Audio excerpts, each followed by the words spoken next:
Hi, and welcome to the 300th episode of the VFX show. That is quite an accomplishment, right? We've done 300 critiques of TV shows, films, looking at the visual effects, the lack of gravity in many of them, and Matt's rather poor taste in certain films to do with young What? lads and English setups. But we shan't go there now, right now. This week, we're going to, I guess, an alternate Marvel universe as we go to the Fantastic Four. And as always, I'd like to kick off with what you guys think about the actual show as just a movie in terms of the plot and stuff. And Matt, I'll start with you if that's all right. What did you think of Fantastic Four, or rather this version of it? Because we've seen a darn few of them. Yeah, I mean, I let's see. I love what they tried to do. I think as a creating it in a sort of alternate version of the Earth was a cool idea. Kind of giving it sort of the Mad Men um, vibe. I thought was really creative as a concept and an idea. There's some really fun visual effects in this movie. There's some great designed visual effects in this movie, I think, in places. They called a few audibles on the nature of the characters and the overall look of some things. And then they were really true to some things too, to the source material.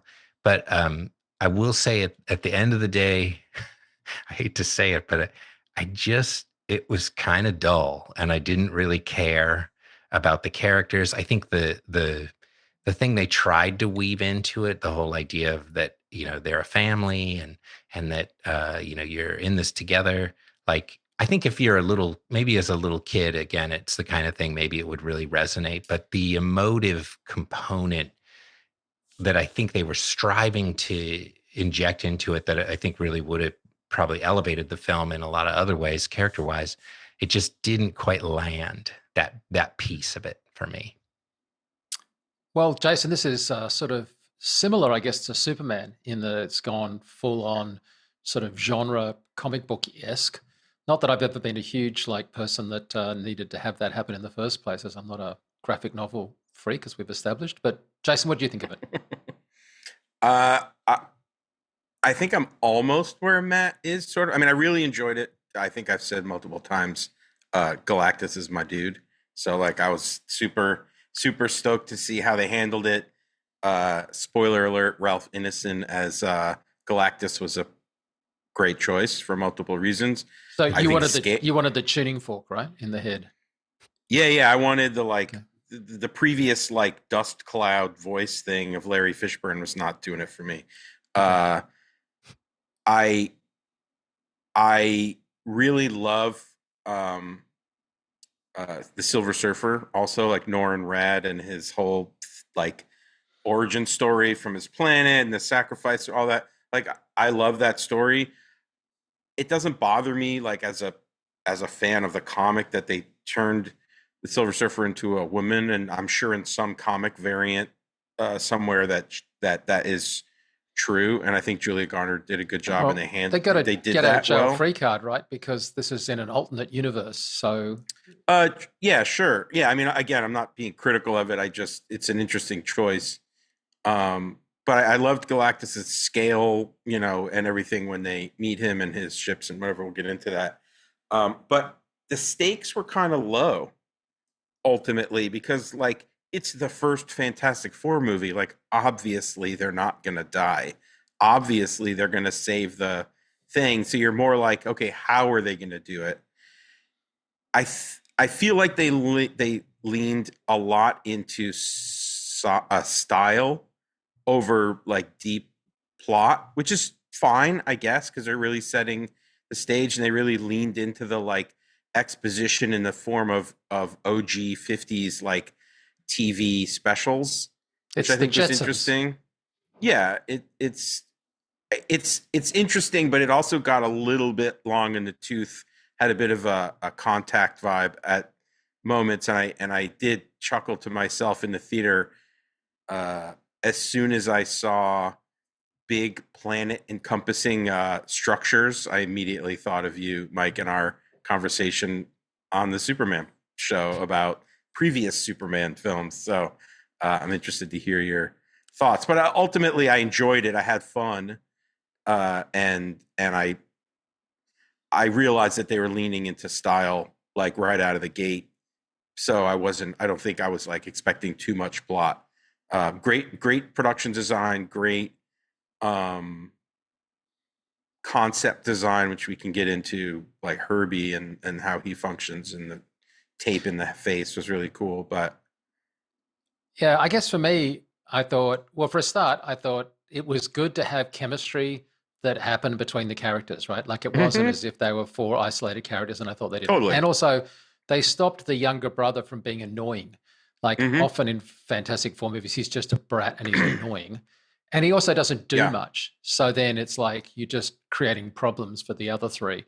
And I did like tremendously the sort of styling of it. And I appreciate also that they were clever in making that you didn't need to know any other film. You didn't have to have seen the TV series or read the comic book.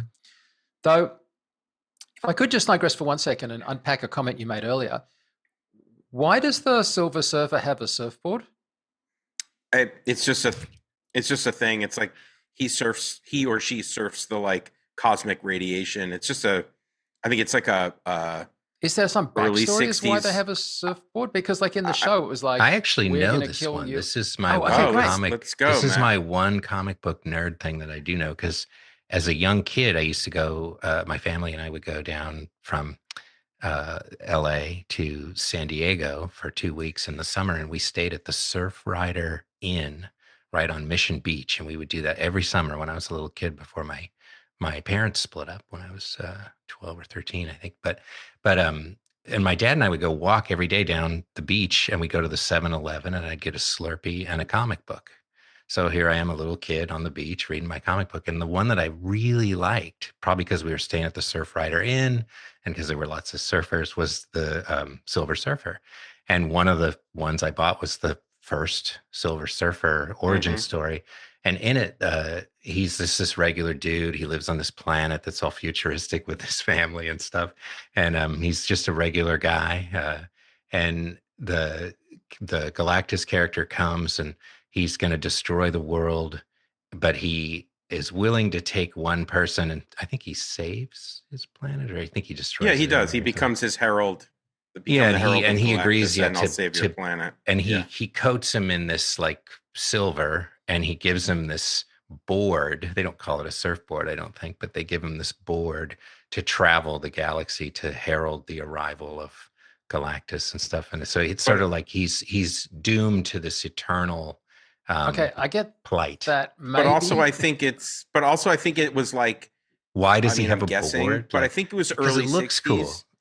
But I think it was early 60s when like surfing was kind of like longboards, and Jack Kirby and Stan Lee were really like, being hip. But let me ask you another question. And again, like people listening to this are just gonna be like, give it up, Mike. But anyway, why does Galactus need a herald? What is the function of the herald other than to find the planets? Well, it's to find the planets, and because just turning up to say you're all going to die seems somewhat redundant. It just gives them an opportunity to defend themselves. It's like, I'm going to kill you. Yeah, well, if you just killed me, I wouldn't have known that was coming. Typically, I don't believe the herald. The herald shows up for a reason. Okay, like it not just to say you've been chosen. Fuck off. It's but which it's also begs the Monty Python question: where shall we fuck off, sire? Yes, like, where exactly you meant to go. Yeah, but also it's just sometimes it's just a cool character. Like, okay, well, admittedly, like of all the problems I have in the film, or could have in the film, with defying this, that, and the other thing, the fact that he happens to have a surfboard and happens to just turn up for no apparent reason is not high amongst them. I mean, I enjoyed the film.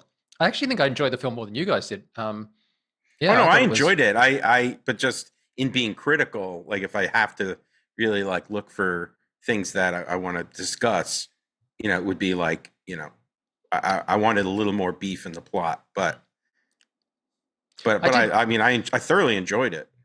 Yeah, I did think it was good to not have, like, you're basically having loads of stereotypes without the stereotypes. And the one that I found most amusing in terms of like a modernized version of a otherwise stereo, cliched, sexist, misogynistic kind of view of the world is Did you note the Coppertone ad that passed on the billboard? Oh yeah. Yeah, and it had a guy having his pants pulled down, which used to be a little girl having her pants pulled down, which is Right. like so inappropriate. Yeah. And so I think they were like, well, we can't do that, and we can't even make it a woman having her bikini pulled down, so we'll just make it a guy. And I was like, wow, that's a that's an interesting cultural kind of requirement of the age, I guess. Okay, so they've done a lot of world building. Let's discuss the art direction. I mean, that's the thing that I guess really is exceptional in this. And as I said, like has a sort of a Jetsons feel. You already touched on it, Jason, but do we feel like at some point you need to, in this world building, kind of establish what is and isn't possible a bit more? Like I was a bit like, do all cars fly or just their car fly, right? Like, I mean, it was sort of like... No, I didn't. I mean, the Fantastic Car is kind of a thing. So I sort they're of... the only one with one, right? They're the only ones with a flying car. Okay. It's like their get around, thing because, Sue Storm can't fly.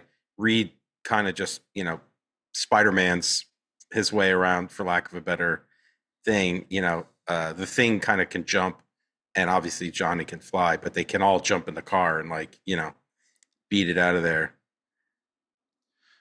So Matt, the criticism or perhaps observation that's taken over the internet is this is basically the live action version of The Incredibles. Care to comment? Yeah, no, I think that's a really apt comparison. I thought about that while I was watching the movie too. I was like, oh, he's Mr. Incredible and what's her name? Elastigirl. Elastigirl. Yeah, I so don't remember The Incredibles that well. I haven't seen it in years, but also the daughter goes invisible. But of course, you'd have to argue The Incredibles came after Fantastic 100%. Four.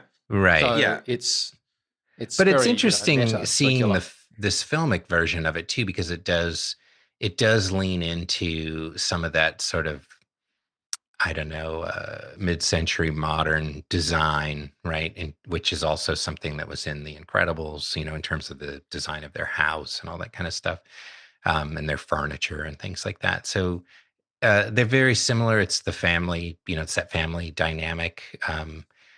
I feel like that's one of the things that is really cool about the idea of, this family of superheroes.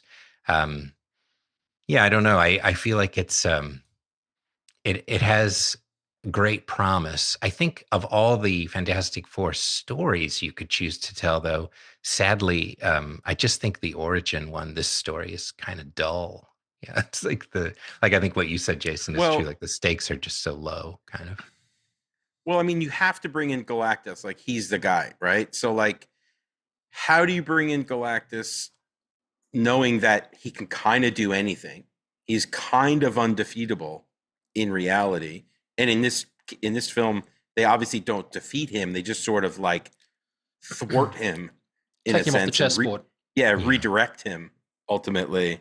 So, I don't know. It's, like, what I kind of loved was the introduction of like the Mole Man and the other kind of like, which is really like, again, almost, line for line what was coming out of The Incredibles, right?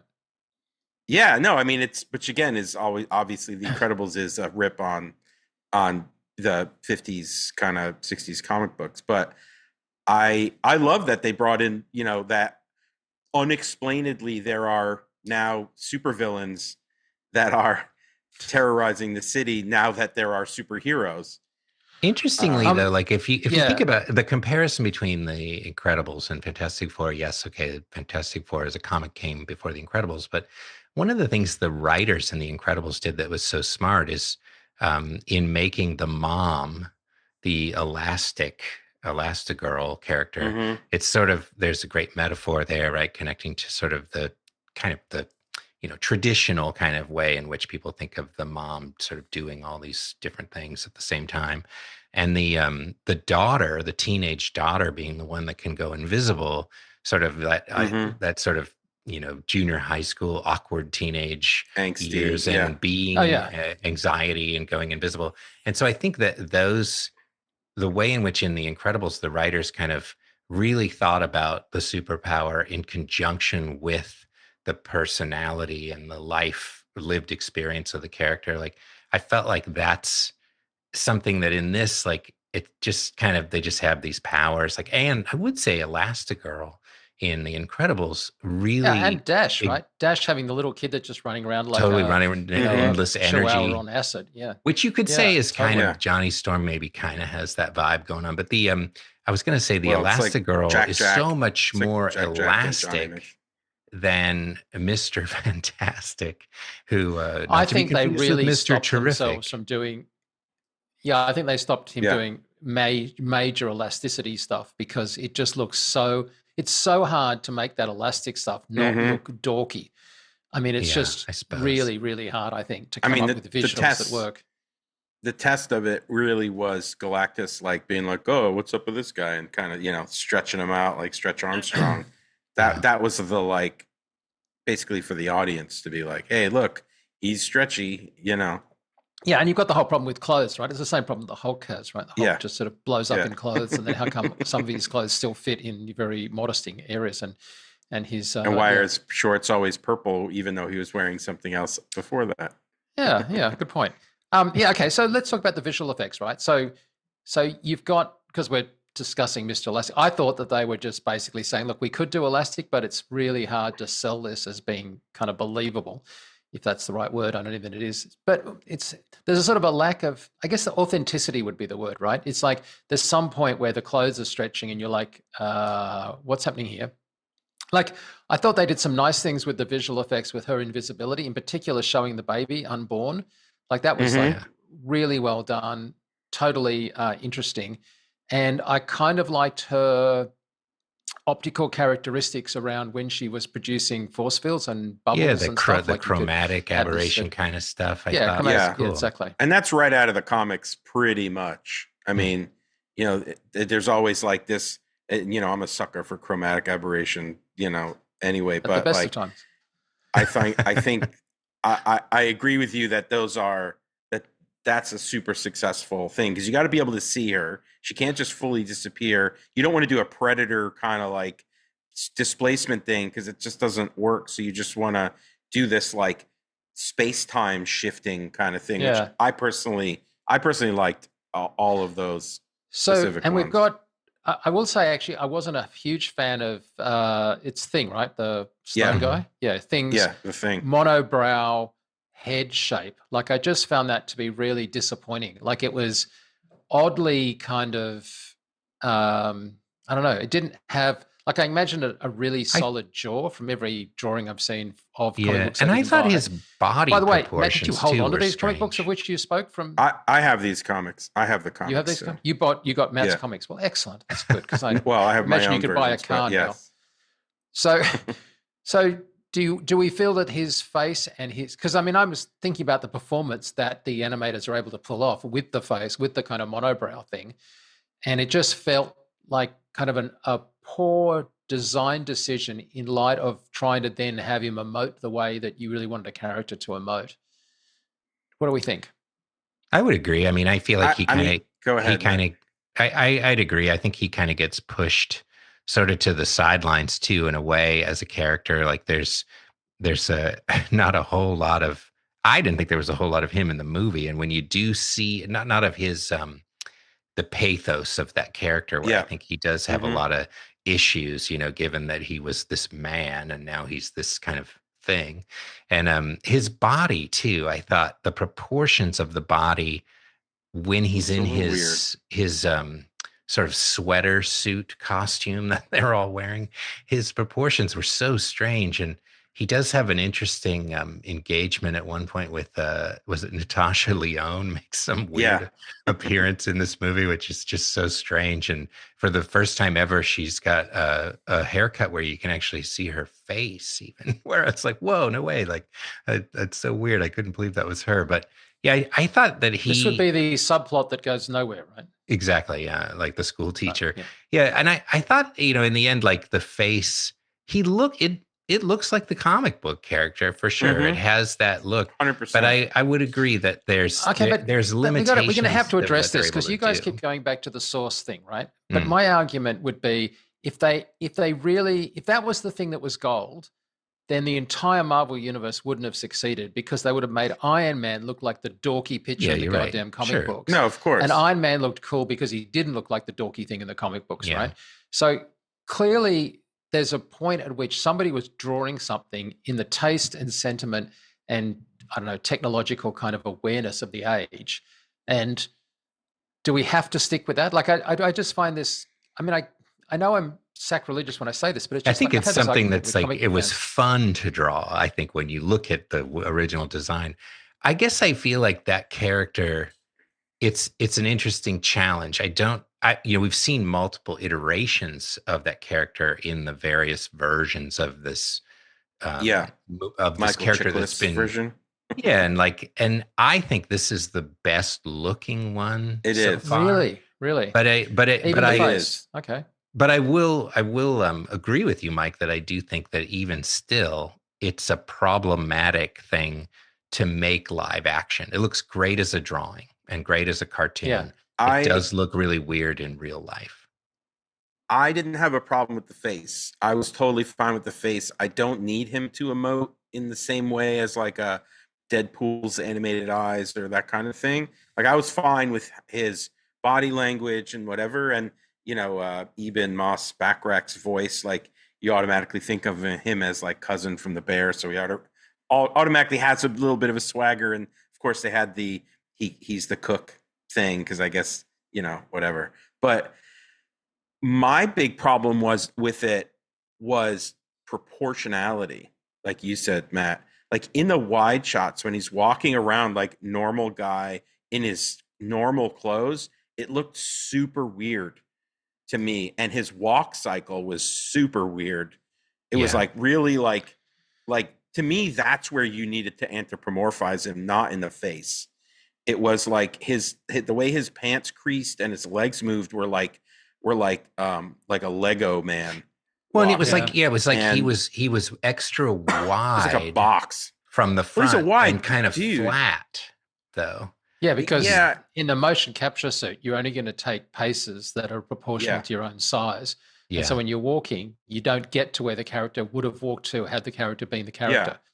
Unless you're going something like Avatar and you put him on stilts, then you've just got this inherent problem. And if he takes really little steps, he looks like he's being sort of, I don't know, mincing around and being sort of they kept going to these shallow depth of field shots of him when he was walking around the streets, and they just felt off to me.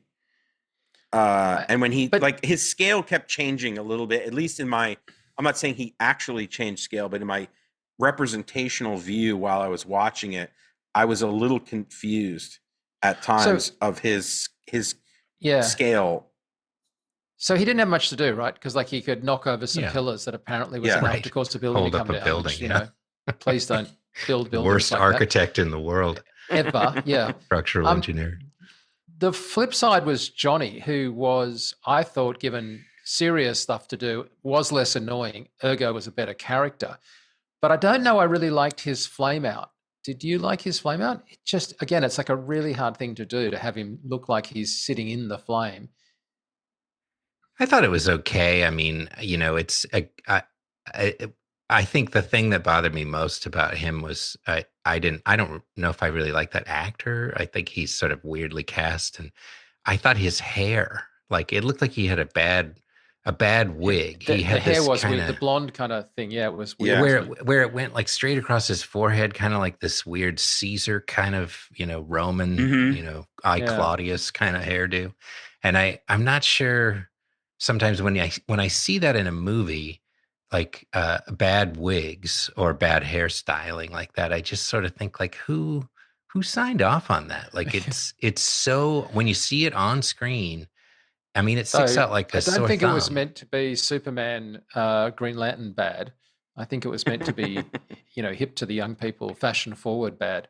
I suppose. That was how I read it. I think there were shots where the full body flame, where he's totally on fire, those shots of him zipping around, like that stuff's kind of cool. It's like, I feel like it was good in the other movie as well. But when it's just parts of his body, No, but the point I'm coming to is like we are years, decades later from the original or the last one or whatever, and I don't think the flames looked any better. I don't think it looked like I didn't feel like there'd been any significant advance in flame/fluid dynamics/gas dynamics.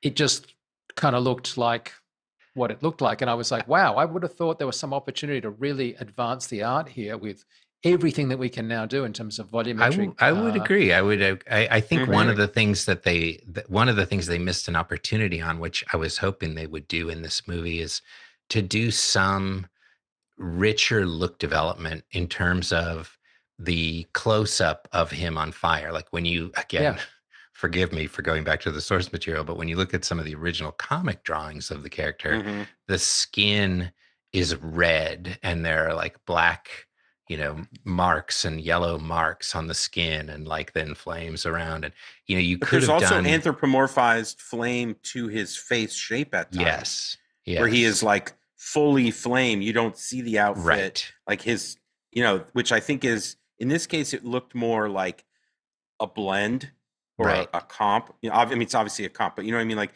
it looked more like there's fire on top of him, not that he is made of fire. Yes, it would have been cool to exactly. make him almost like a fully, well, I mean, I'm sure it is at points, but like a fully CG character where it's leaning more into kind of the sort of design language of fire. I'm sure he was a fully CG character, but it did feel like you got CG mannequin in flames as opposed to he is flames.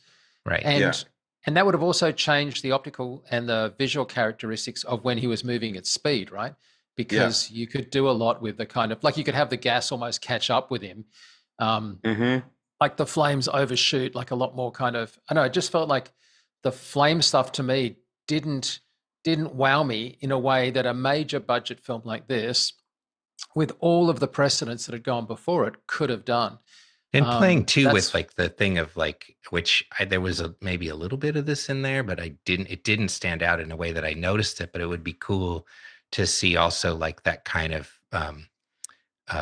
like heat distortion, like caustics, in the background where it's like it's distorting both him, and that would have been kind of a nice secondary layer to the look dev, and a lot more into like it's what we're sort of also missing, which you could have played up, is the idea of we have contact lighting, so he's lighting up, so clearly he's emitting light, but also he's emitting a lot of heat and a lot of other stuff. And it would have been interesting to see the consequences of that, right? Like he leaves a room and you notice that there's like a burnt spot on the ceiling where he just took off from kind of thing, right? I mean, that would be good. There is a lot of things, because they were dropping little jokes in there, but not kind of, like not the visual effects language that I could imagine they could do if they wanted to.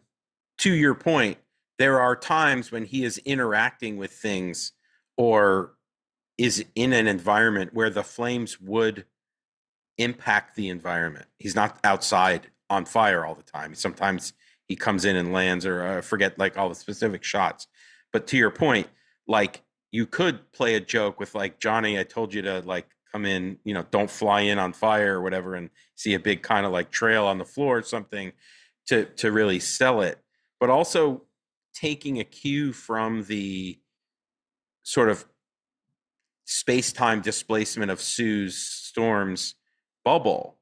Like clearly it's successful and it was thought through. You could just take that idea and just kind of morph it to the flame, not the chromatic aberration, but the displacement, and kind of just push it. And maybe it's there and just subtle or whatever, but it's not. So it looked like he was in the shot. It looked like the comper, whoever was comping it, had comped it, had done it, but it didn't feel like he was interactingly in the world.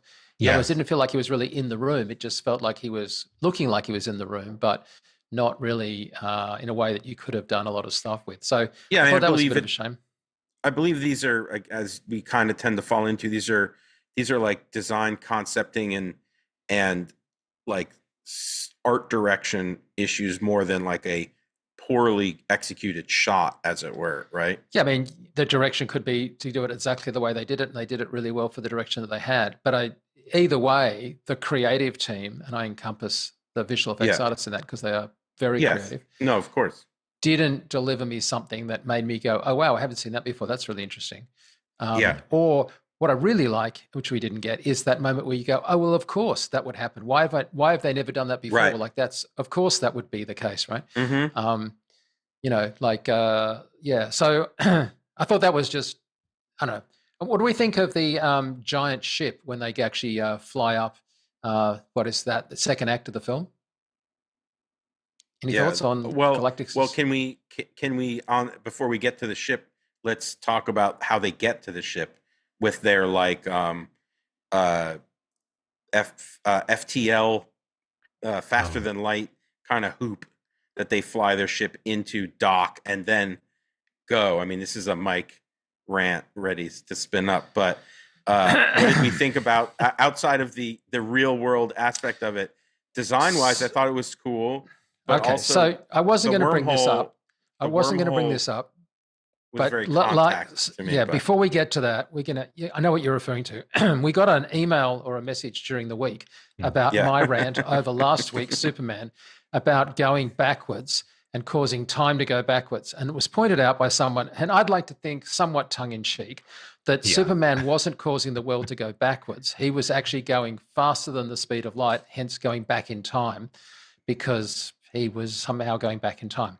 To which I'd only say, if you go fast, really fast, like even close to the speed of light, then time dilates in such a way that it slows down for you, not the world. And it certainly doesn't go backwards. And the way we know this is you can put an atomic clock right now in a jet and fly the jet around and then land it again. And the atomic clock will not have done as much time as a cloned clock sitting on the Earth. So the idea that you could go the speed of light and somehow go backwards in time is the exact opposite. He'd go round and round and round and land, and Lois Lane's great grandchildren would be like, "Who are you?"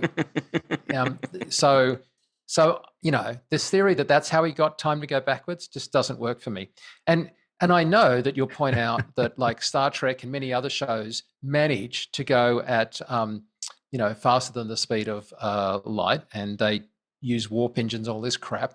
But I don't see them fundamentally, going back in time by doing it. But it's a device, and I just thought it was a hokey one. So then we get to this one, right, which is their accelerator thing, which, by the way, my biggest problem with that was like, you can develop that and something that can actually be used as a transporter beam, and you still have to use a chalkboard. Yeah. Damn you, wouldn't it have been Cloud. better to develop an iPad before you developed like the world's first teleportation device or intergalactic high-speed, break the speed of light rocket ship, or any of the other stylistic choice, Mike. A stylistic choice that he still uses a chalkboard. Yeah. He's the smartest man in the world, so he doesn't. The chalkboard is merely for notation. The chalkboard was used a lot. It's true. Because that entire lever to move the Earth thing, which, by the way, was really like, it was a bit like someone went, "Oh, I've got an idea." And they're like, "Yeah, don't mention it too much." No, we should mention it a lot. No, really, it's not such a good idea. No, I think it's a great idea. Oh, God. Archimedes is rolling over somewhere in a grave. I would agree, though. I did think that their ship design, their rocket ship, I thought was really cool. It was very, is it Forbidden Planet? Fantastic Planet? Yeah. It's like it had that kind of aesthetic to it, which was super cool, and it's very retro. And also, isn't it the French comic book? The one, the Tintin. The Tintin, Mobius one? Yeah. No, the Tintin has goes to the moon, and it has almost exactly that style on the cover of the most famous kind of. But a Tintin cooler paint job in the Tintin cartoon. True. Okay, so notwithstanding the complete lack of physics, which, let's face it, I should have given up on a long time ago. Though, by the way, in the new Spider-Man that they're filming right now, you'll be pleased to know that they've actually got a guy on a wire actually swinging. So it'll be interesting to see if he swings appropriately when the VFX team are finished. In Glasgow, Scotland, of all places. Where they're shooting. Which is kind of cool. Huge rig being pulled along by a semi or whatever, which I thought was very, very cool. Yeah. Okay. And if you're wondering why I'm mentioning Spider-Man, this whole riff on me getting upset about physics goes back to a deep, deep dive I had over the problem of pendulums in Spider-Man movies. But we digress. Also, Also, I do want to say that in our text thread, when Matt sent that comment that you were just relaying about Superman, you wrote the theory of relativity in no, I just wrote the time dilation. It wasn't special or relativity. time dilation. Sorry, the time dilation equation in the text chat. Yeah, that took a while. Anyway, so what happened when you thought when we got up to the spaceship, and then of course got into Galactus's spaceship? I thought the visual effects there were really good. I mean, it was good in a way that it needed to be, and it was good in a way that gave it scale. I don't know that we're actually breaking new ground, but I didn't really need it to. Point. Yeah, I mean the big gag there is not the ship. The big gag is Galactus. So you need scale. You just need to understand scale. And they come in and they're like, "Whoa, this ship's really big." And they're obviously the classic tractor beam. They get pulled in. They have no choice. Blah blah blah. And I mean, the reveal of Galactus to me was great. I mean, he's sitting on the giant. I mean, that is right out of the comic, right? He's sitting on the big throne. He's massive. He hungers, and he's like 1 billion years old or whatever. Matt, did you have throwbacks to when we first saw Thanos in one of the after parts where he was sitting in a giant throne looking at the stars? And I remember thinking at the time, that'd be really boring. Like, you could do anything you wanted. You're an intergalactic being of like immense power, and you're going to sit in a very closed off room in this case. Yeah, I mean that is kind of the problem of being like a super omnipotent villain. I think, like, what do you do with all that power? You just sit around philosophizing, kind of, but darkly, with kind of a weird. Well, he's hunting for new planets because, as he says in his monologue, he is essentially suffering and wants to transfer his suffering to Franklin, the baby, who, by the way, is ultimately the most powerful being in the universe next to Galactus. Much like the baby in Incredibles, man. Exactly, Jack.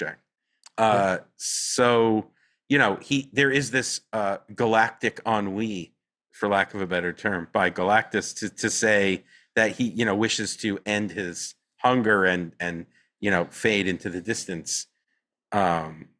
So, I mean, the Galactus in that rarely needs an explanation. He just sort of is. Sure. So I really appreciated this execution of him, quite frankly. Although I did think about scale in terms of the things we've talked about in the past of like, based on how big he is, would you be able to hear his voice? Right? Would they be able to hear his voice? Would it be so low and loud because he would speak so slowly compared to with his scale? Like, he wouldn't really be able to speak to them. And I forget what movie it was that we talked about that we really liked. Well, we had a problem in Pacific Rim because they were moving too fast for the scale. Yeah. No, it was a movie that we liked where I think it was an animated film or something where they had done speed changes where certain things, like, you couldn't hear certain things because they were moving too fast. When they were moving slower, you could hear other things and they were pitched. Anyway, I can't remember, but it always reminds me of these scenarios. I mean, I'm fine with it. Obviously, you can't do it. You'd never be able to have a movie. It would take him forever to speak. But his scale, I did think, was an issue because he is supposed to be so large. I thought the one shot that I think also is in one of the trailers of the feet crossing some, I don't know if it's whatever the city is. Is it New York or some other place? But as the feet walk down, they're moving so fast. Yes. Relative to his size that it betrays the scale a little bit. Yes. Okay. So So I didn't make this point last week, which I should have, over Superman, when he stops a building from falling over by just stopping one part of the wall and like letting a woman get out of the way. And it's the same problem that I have with this thing, right? Which is like, structurally speaking, when a building is coming over and you put an enormous amount of pressure on one point, all it would do is it's either collapse at that point, split the building at that point, or, best case scenario, just crumble at that point. And this thing had the same idea. If you've got an entire subterranean area and you put that kind of weight on, everything would crumble, right? Everything under the foot would just be. That's what I thought when they were like, let's go underground. I'm like, I wouldn't do that. Wouldn't go there. Yeah, it's like this. But I mean, again, you can buy that.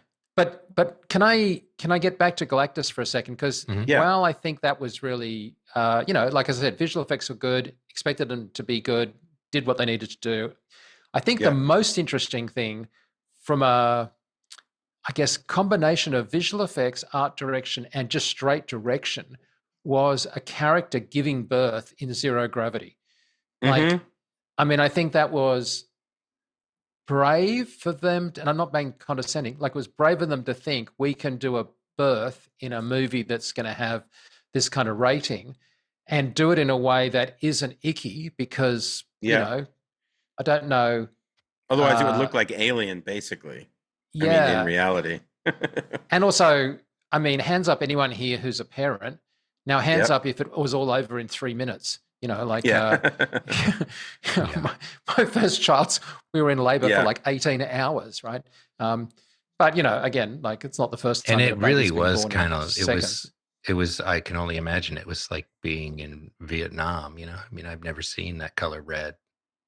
I mean, it is so visceral. It's graphic. Yeah. Why Vietnam? I missed that reference. Sorry. Oh, I guess just the blood. The blood. Yeah. Okay. Matt's having a flashback to his first tour in Nam. No, it's because I had a really Saigon.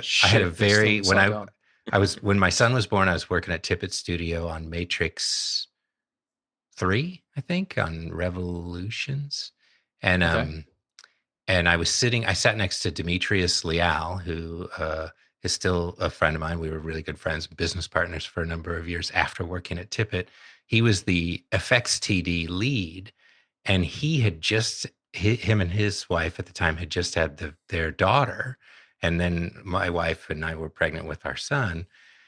And I asked he had left to go, give birth or whatever. And he came back a few weeks later. He was back in the office and we're still cooking, And I said, so dude, how was it? Well, how did it go? What was it like? Like kind of just anticipating like my first, good close friend who's having a kid at the same time. And he's so funny. He just goes, Matt, it was like being back in Nam. It's like, so that's a Demetrius joke. Like he was just the funniest guy. Anyway. I mean, I think that and I'm sure I'm not being sexist. I'm pretty sure I'm not being sexist when I say this. I've discussed it with my wife and she's cleared on this. I think that it was like genetically over time has evolved to not remember the specifics, because if any woman ever remembered the specifics, we'd only ever have one child, right? We have 2 children. And but for me, it's seared in my brain in a way that like, me too, it's just because it's both joyous, but like the most horrendous thing in the world to have your partner looking like they're in excruciating pain, right? Like it's just not. But it's the like, only time in your life that I always say that you'll experience every emotion you can possibly have in a single moment. And so in the Fantastic Four, in 18 hours. Fantastic Four and 3. Yeah. In 3 shots. Yeah, go on. Oh no, I was just going to say, so in the Fantastic Four, yes. Well, because I think they did it. I think it's the also to say that the baby is or hint at that Galactus is like the baby's a super being or whatever, and they're like it's not, and they're checking everything's normal, but like then when the baby's born in zero gravity and whatever, the audience at least has some training plot wise to be like maybe the baby is something special or whatever, so the birth doesn't have to be typical. A plot device. I totally say that I've never seen anything like that before. It was, I think, it was handled appropriately for the medium and the show that it was in. Yeah, like you wouldn't want it to have been any more graphic than it was. You wouldn't want it to have been without screaming and as if it was like all childbirth was just a walk in the park. and having it in zero gravity.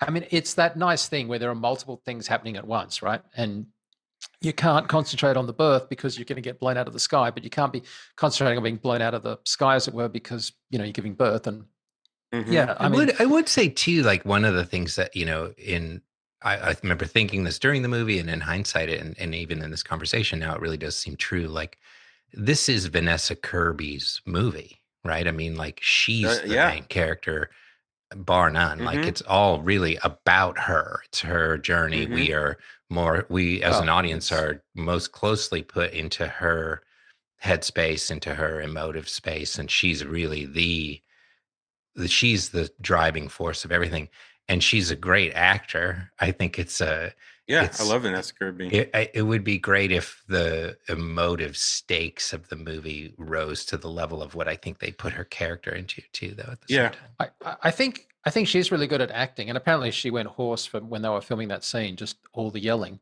I think the only thing I would say is, even with her acting skills, I felt her speech to the crowd was like overly optimistic on crowd control. Like, I don't think that speech would turn an ugly crowd. It just felt to me a bit twee. It's the playing the sort of like more civilized 50s, like idealized 50s. Not that there wasn't turmoil in the streets in the 50s, but like, I think it was that hometown kind of idealized 50s mentality that was like, wearing. Oh, right, we're all in it. Yeah, we're all in this together. Like how many middle Atlantic accents can we shove into the? And I mean, there was very little in the way that wasn't telegraphed that she was going to protect her child and that her child was going to bring her back to life. Like, I mean, at no point did I think, oh, that's a surprise. Like, well, yeah, but I mean, they had to, you have to run the gamut where Mr. Fantastic becomes a little bit of the villain, because he's using science and logic to be like, we have to use the baby as bait. No, I thought that was good. No, I thought that was good. I just thought when she's lying on the ground at the end, I'm like, okay, the kid's going to bring her back to life. Can we just get on with it, please? Like, kind of milking it here. I mean, that's, as one of you said earlier, that's the biggest problem with these films, right? Is that there's very little actual peril, because you don't really think they're going to kill the baby. You don't really think that. I actually will say that was why the genius of Psycho was so monumental, when Hitchcock decided to kill off one of his main characters in the first part of the film. And an audience back then was even more convinced that they would see that actress through the whole movie. Yeah. And we're like, what just happened? I imagine if you were sitting there watching Psycho for the first time, you'd be like, okay, the second half of the film has to be a flashback to how this happened. Right. Because you can't lose your... So, I mean, that was genius. And you can't get around it, right? And it's even worse now, because just when you think you can't kill a character, and then they do, but then of course with the multiverse they just bring them back anyway, so it doesn't matter. And if that doesn't even work, they just bring them back as a different character from a different multiverse. Hello, Dr. Doom. Is it Mr. Yeah. It is Dr. Doom, right? Yeah. Did you feel sort of that after credit moment was played for all that it was worth? It was kind of interesting after scene credit. No, because everyone knew that. I mean, it was leaked that. I mean, they showed Downey at Comic-Con last year as Dr. Doom. So you're like, they didn't even hide it. I mean, they didn't show it as Downey. They just showed Dr. Doom, who is the like non-galactic nemesis of the Fantastic Four, who we've seen twice before already in the other Fantastic Four movies. Oh, I was going to say, I thought we've seen him already in this era. Yeah. No, but again, I believe we're still in the variant stage of this, because this is where Tony Stark is a variant. A variant Tony Stark is Dr. Doom, as opposed to Victor Von Doom, I believe, or something like that. Because I don't know if you noticed, when she had the digital pregnancy test, it said Stark on it. Oh, I didn't see that. Yeah. No, so it's like, I think there's, at least that's what I caught, and I could be wrong, but good one. I believe there's this, like, it still exists. It's still part of the milieu, as it were. But I mean, this is So all building the Secret Wars and all more stuff that you might, yeah. Matt. So probably obviously won't they're like, but- turning up in. They're obviously turning up in the next iteration because their ship was spotted at the end of Yeah, uh, Thunderbolts. Thunderbolts. Do we think there'll be any kind of clash of like genres in the sense that they've come from this sort of very hoopy world where like computers are like quite cartoony, and Mhm. will that work when you try and get them into a more gritty Avengers-esque style I think environment? Or do you think in the way that if you think about like the between Chris Evans, the Captain America character, and Yeah.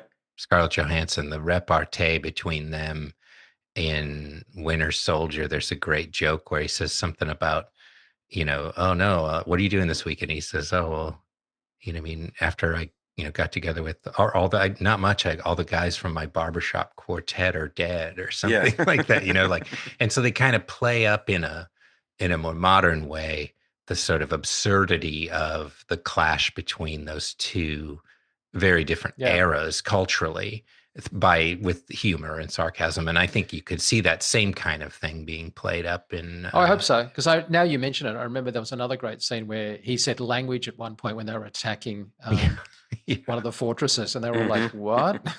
That's good. Yeah, I mean, I was going to ask you guys too, the one other big effect that was in this, which I think is kind of interesting. I feel like it's now like the third or fourth iteration we've seen of a black hole that has the whole accretion disk and all that kind of stuff.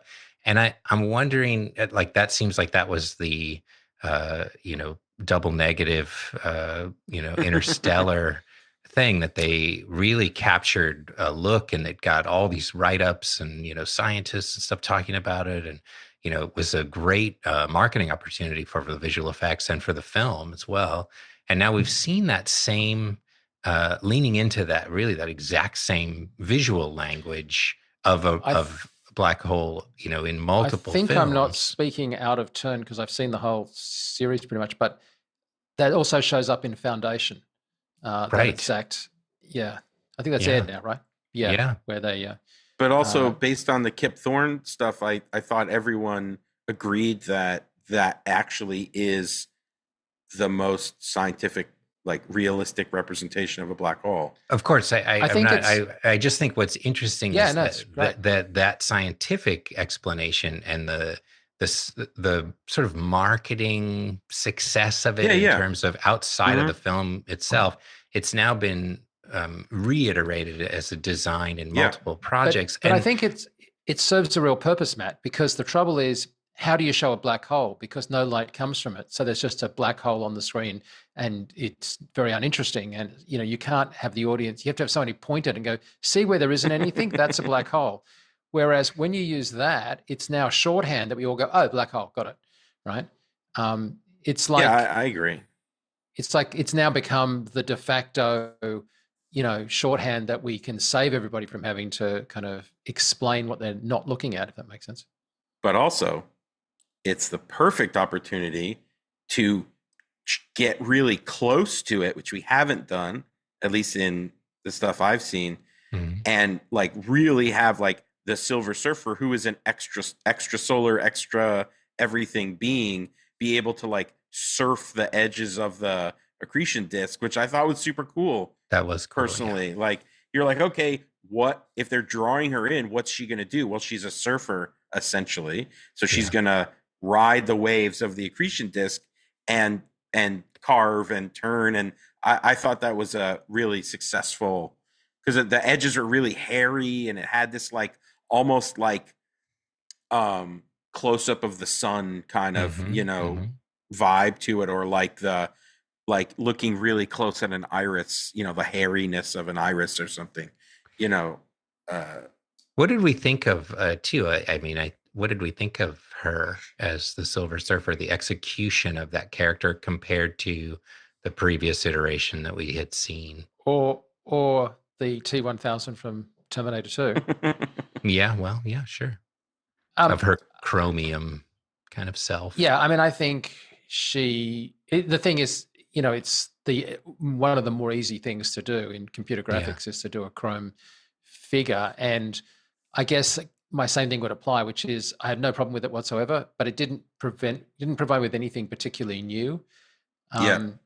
And I guess the one thing I thing, thought that was new-ish that I thought was kind of cool is like, I mean, having been a big fan of Ozark when that was on, I thought that was a fun show, and she's a huge character. She's really the character, I think, in Julia that show. Garner, yeah. And they did do a thing where, her hair, I thought like was kind of cool. It was like, I was like, oh, I don't know if I've seen, hair done, like long hair, I guess, done that way. And I thought to her, just the overall, there's one or two close-ups of her face where I thought the like facial capture was pretty good, and it didn't look real, but it looked stylized in a way that I thought was kind of cool and appropriate for the character. And also to your point about the hair, like the Silver Surfer is typically bald, so it's like a pretty smooth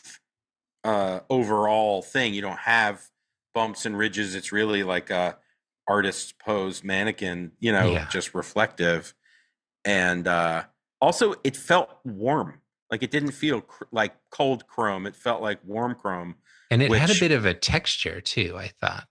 So it wasn't totally it felt like smooth. worn. It felt like almost like, it had like taken patina? some sort of patina based on her travels. Also, to that point, what did we think of like her arrival, like the environment work in her arrival when you see the clouds, the kind of like classic cloud tanky vibe of the inverted clouds, and then these like they're not really missiles because they don't really hit anything, right? But they're like these streamers, or do they hit? I don't think they hit anything, right? I can't remember. Are you talking about like these? Not when they attack the transport. No, when she first shows up to basically be like, "You're all fucked."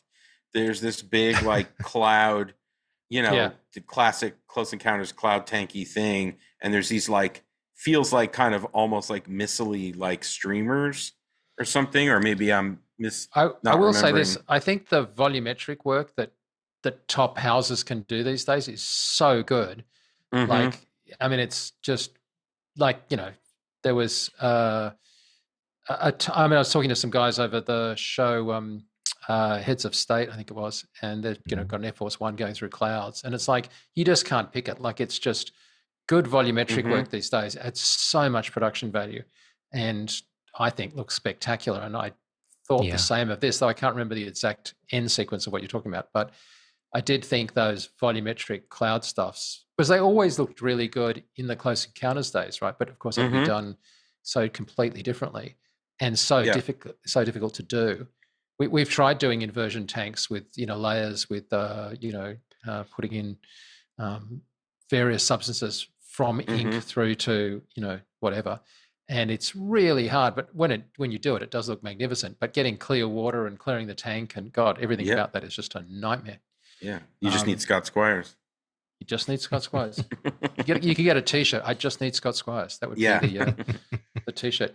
Hey, look, we're getting near to the end of the episode, so I think I think I like the film, and I have some issues with superhero. The other thing I'd say is my reservations about this film all fell in a quick kind of thought that I had of I'm probably not the target audience anymore for this film. Like it felt it was playing younger than me, and I had no problem with that, but I saw it in IMAX, and it was glorious to look at. Yeah. Really nice work in terms of rendering and nice work in terms of finishing. So I gave it a higher score than I think you guys did maybe, but as I said, most of my issues are just pedantic things that I should leave at the door. If you're going to buy into a Fantastic Four in the first place, you can't complain about some of the aspects of it. Can I ask you guys, just before we finish up, I'm really interested to know what you're looking forward to seeing coming out movie-wise. Is there anything that's really, because I got to see the trailer for the new Avatar on a loop. Yeah, they had they showed that and before mine too. But you saw it like looped for like what, 20 minutes? I saw it before it had been released, and it was on a loop, for like 20 minutes, and they just kept on playing, which was gorgeous because I could take my glasses off and see where the convergence points was, which I wouldn't have done. It was the first time I was seeing it. Also, seeing it in IMAX in stereo at a high frame rate is, the way Yeah. that I'm sure James intended it to be seen. But I was talking to some people about that, and they're like, "Yeah," and I was like, "Really?" And they were like, because for a film or franchise that's been one of the greatest box office successes of all time, I'm not perceiving that there's a huge pent-up demand for it. But I I don't think know. it's much What's your thoughts? bigger. I get the sense that those films are much bigger in Asia than they are in other parts of the world, maybe than they are in the U.S. market, at least. I don't know. That's not one that I'm particularly excited about after the last Avatar. I think I could have had the one and done Avatar, the last one I thought had some, I mean, again, amazing effects work, The but last like, one, yeah, but exceptional effects. but the writing is just so bad. I mean, it's I mean, it's so not, bad. again, it's not for us, I don't believe, but Well, I mean, bit for us. It's a bit more serious than Fantastic You can Four. do both. yeah, you no, know? totally. No, I'm not saying you can't do both. I saw the trailer and I was like, nah, that's fine. Like, I don't care about the characters at all. Yeah. But like, I'm excited to see it in the theater to find the highest frame rate, highest I'll resolution definitely see stereo it. thing, There's no question and about see it that. from Yeah. a technical standpoint. Yeah, 100%. So even in the short or medium term, are there any films that are like really you're just, oh my God, I've got one in the back of my mind. I'm just curious if you guys visual have one. effects wise, or just movies in general? Well, both really, like a visual effects film. I'm not talking Because about we were just talking about a couple movies that the Joachim Trier has a new movie coming out that looks really cool. He's the guy who made Thelma and Worst Person in the World, or October or whatever. Oslo, August 31st. Yeah, August 31st. Yeah, and the Worst Person in the World. Yeah. Yeah, and the new Julia Ducournau movie, who previously she had done Titane and Raw, Right. and the new Lynn Ramsey movie, who previously had done, I mean, a number of great films, including We Have to Talk About Kevin and You Were Never Really Here with Joaquin Phoenix. I mean, those aren't visual effects films really, but they are, for me, like premier filmmaking experiences that I'm excited for. Weapons comes out tomorrow. Weapons, for sure. Josh Brolin and Julia Garner. Zach Cregger. Julia Garner. Yeah, the Zach guy who Cregger, made the guy who did Barbarian. Yeah. So that'll be kind of interesting. Like another interesting filmmaker who's playing in kind of, which I've never been a huge fan of like horror films at all, but my son, of course, 21, he loves going to this. So he's been taking me to and showing me all these movies. I'm like, oh, those are kind of cool. Mm-hmm. And there's I still haven't seen Eddington yet too. That's another one I'd like to see. Yeah, it just came out. I would like to also push. My buddy Brandon shot the new Naked Gun movie, and I haven't seen it yet. I mean, I saw some stuff back in April. It's actually getting really good reviews. It's apparently incredibly funny, and I'm most excited that a lot of the reviews have been calling out how good the cinematography is for a comedy, because they don't. Nice. He shoots a lot of comedy, but he always shoots it like as if the camera doesn't know it's in a comedy, right? So it's like really straight, like beautiful anamorphic action film from the 80s or the 90s with, I'm afraid I had a choice of seeing that or Life of Chuck tonight, and I picked Life of Chuck because I know nothing about the film, and I was told I should see it before I find out anything about the film. Oh, okay. And somebody said, whatever you do, don't find out anything about it, just go and see it. And for me, that means I have to go and see it. This is like opening weekend or preview weekend, because my social media will just spoil it for me in an instant. I don't expect that Naked Gun will be spoiled for me any way, shape, or form. And also, Life of Chuck is the Stephen King, Mike Flanagan movie. Yeah. Life of Chuck. I think the thing I'm most excited to see is not a movie. It's the what's his name? Hugh Howley, Josh Hawley. What's his name? The guy who's making the Alien Earth. I'm excited. Oh, Noah Hawley. Noah Hawley. Noah Hawley, August 12th. Yeah. 12th? Yeah, pretty Something soon. like that, yeah. I'm super excited for that, only because I'm the one that I'm hanging out for, the one that I would like just happily, like do anything to get into a preview for is Hail Mary. Oh, right. Yep. I mean, Hail Mary to me is just it looks fun. Yeah. Oh God, I love Did that you read book the book? so much. Oh, okay. my God. I tell you, I've read the book twice, which is so unusual for me. And I think I've listened to the audio version of the book while driving to work. I think I'm on my third attempt or third run through. I adore that. Interestingly, I think that book is not nearly as well written as The Martian. I actually think it's not as good. It's not as good a book.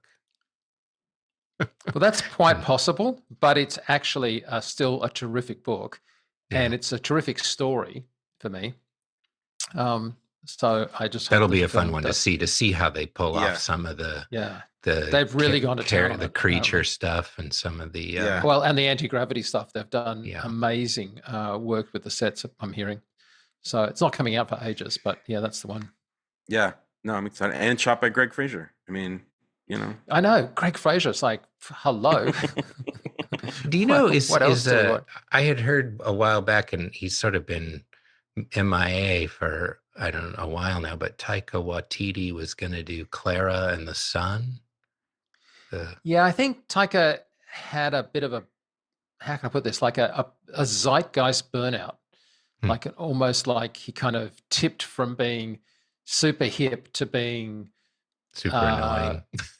Well, I wouldn't say super annoying, but just overcooked, overexposed. That's going to happen to Pedro Pascal too, I predict. Yeah, he's in everything. I mean, I think they're both probably really. I haven't met them, but they're both, I'm sure, really good people and and whatever. But managing that persona in the zeitgeist is a pretty hard deal. And well, there was a Go ahead. No, I was going to say, like, it's just not it's not an easy path to walk, because especially if you're on the edge with stuff, you can tip one way or the other, especially when you're being, like Borat, right? Like the whole Borat thing was like a phenomena that went from being insanely the best thing ever to being, well, will he do another one or not? And, kind of stand it. So, Anyway, we've run out of time. That's a book that's great. Is the Kazu Ishiguro book, Clara and the Sun, about a robot that takes care of a little girl, and what happens. Clara is the robot who has to recharge in the sun and stuff. It's a really beautiful, very poetic story. I haven't read it, but I would like to. You would like it. I've got to say, I am loving to death Foundation. So if anyone's not seen Foundation, oh my God, it's so good. I gotta start this series from the beginning. Yeah, I give you a mic back guarantee, Jason. It is the best. Okay, so we're finishing up for this week with a huge thanks. Also, if you hadn't worked it out, we're also on video. So we're now on YouTube as well as audio, wherever you get your normal podcasts from. So it's great to see you guys, which I've done myself, but now for everybody else to see you at the same time is terrific. Matt, where can people connect up with you if they want to find out what you're up to? You can go to my website, mattwallen.com. It has all things me, different things that I have been doing and have done many moons ago. And then I've been slowly getting, every week I get one or two more followers on Letterboxd, which is the fun sort of movie-only social media site where I've been, every movie I've seen or have been seeing, I've been trying to write up little reviews up, which is really fun. And Jason? thediamondbros.com, and anywhere social media you can type Jason Diamond. And now that you know what I look like, although that's, I'm sure everybody knows. Stop you in the street of New York. Or just I'm really hoping you and I can the other Jason Diamonds. I'm hoping you and I can connect up in maybe beginning of next month, but we'll see how that goes. I'm ready. If we can, we'll have to do a live version of the show. Okay, guys, thanks so much for listening and for watching. Until next time, I'm Mike Seymour. See you guys. If you have any questions or comments, please email us at vfx@fxguide.com. Copyright FX Guide, LLC.